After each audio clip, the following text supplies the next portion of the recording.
ассалому алейкум бародарои азизи гиромӣ, ҳамватанон, ҳамдиёрон, дӯстои азиз.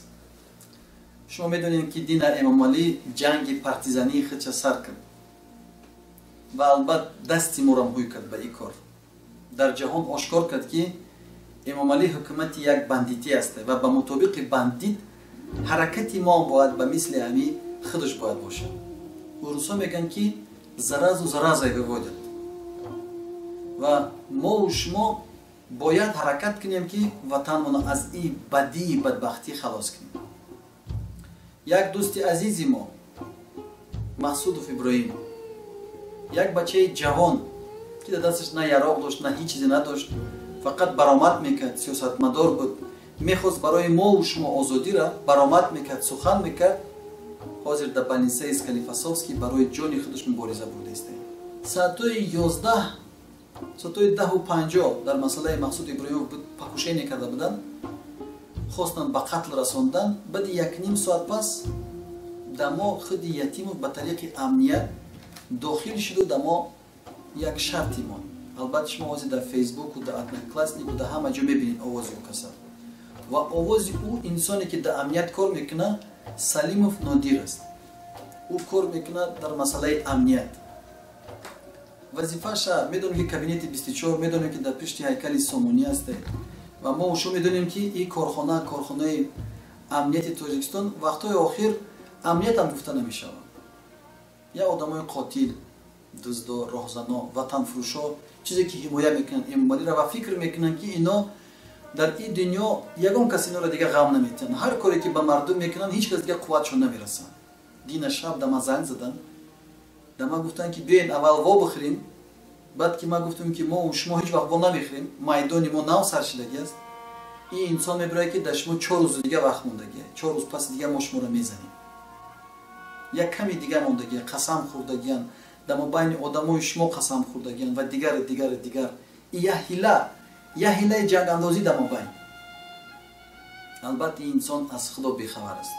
ин намедонад ки ҷона худо метавад ва худо мегирад. ва ҳар як инсон дар ин дунё ба худаш худованд вақту соат мондагӣ. сабабу восита ин вобаста аз худованд аст ки кӣ сабабу восита мешавад ки ҷони як каса мегирад. но ҳарчи ҳам боша набошад дӯстои азиз, ман саволу ҷавоби худам гуфтагӣ аст дар он. як чизе дар мобайн ман мехоҳам гуфтан ки ин қадар навҷувонои шербачҳое ки баромад мекунанд барои шумо ҳаракат мекунанд. Маҳсуд Иброҳимов яке аз ҷавонҳое буд ки барои мардум хиста буд, барои миллат хиста буд, барои динаш хистагӣ буд, барои ҳаққу ҳуқуқи мардум хиста буд, барои номус хиста буд. ин рӯз ба ӯ ҳаракат кардагиянд. албатта ин ҷанге ки Эмомалӣ эълон кард дар оппозитсия мо дар роҳ нишон дод ки барои партизанӣ сар кунем шумо.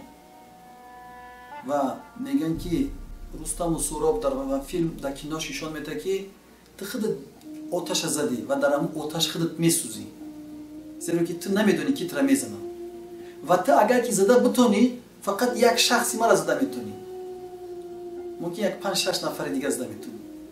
но дар Тоҷикистон одамои баномусе ҳастанд ки эълони мо дар онҳо бисёр як гапи калон аст ва ҷанг аз тарафи мо саршидагӣ нест, ҷанг аз тарафи Эмомалӣ саршидагӣ. ва ин рӯз журналистои бисёри Тоҷикистон ҳаракат мекунанд, гунаҳгор мекунанд ки ҳамин одама аз зиндон ки аз масъалаи балиса ки озод шид, боз бояд амнияти Россия бояд маҳкам кунад. ин бешармиро бинед, ин ду соҳиби гова дар худи Россия бас нестед. ин Тоҷикистон ку майлаш ино дар худи Россия фикр истиянд ки ҳамин кор мегзарад. ино фикр накарданд ки то ин қадар рӯза оппозитсия ба худаш гап зада метавонад, суҳбат карда метавонад, дар ҷаҳон гапа расонда метавонад. ва дар ин мубориза Эмомалӣ якум қадам зад. чизе ки Эмомалӣ мехост ки хун бирезад, Эмомалӣ якум ҳаракат кард. акнун навбати мо аст дӯстои азиз.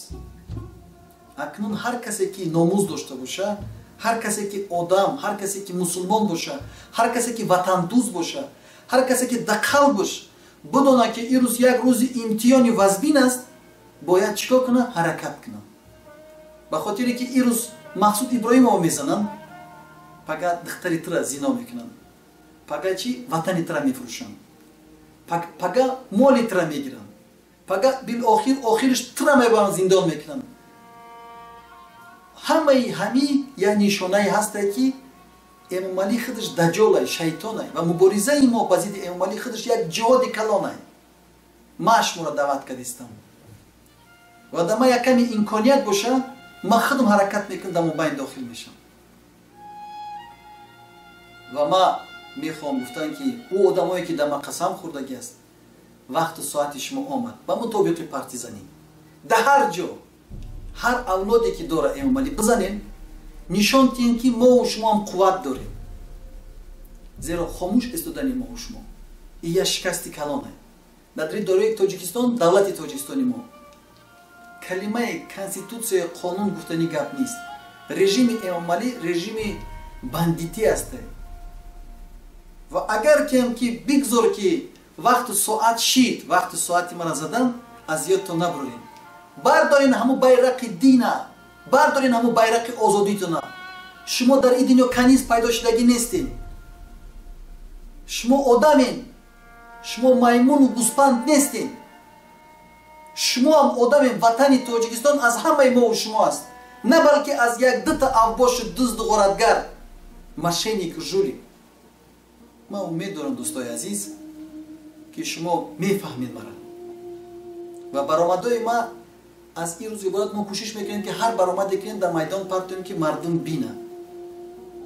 муборизаи мо нав саршидагӣ аст. ва қасам ба номи худо, валлоҳи қасам ки дар ин дунё то ҳастам, ма аз даст аз мубориза намекашам то вақте ки ман нафас мекашам. шумо бад кардем амниятиё ки аввал мақсудо задем, аввал бояд мара мезадем. шумо як оташи калон дар додем. خداحافظ.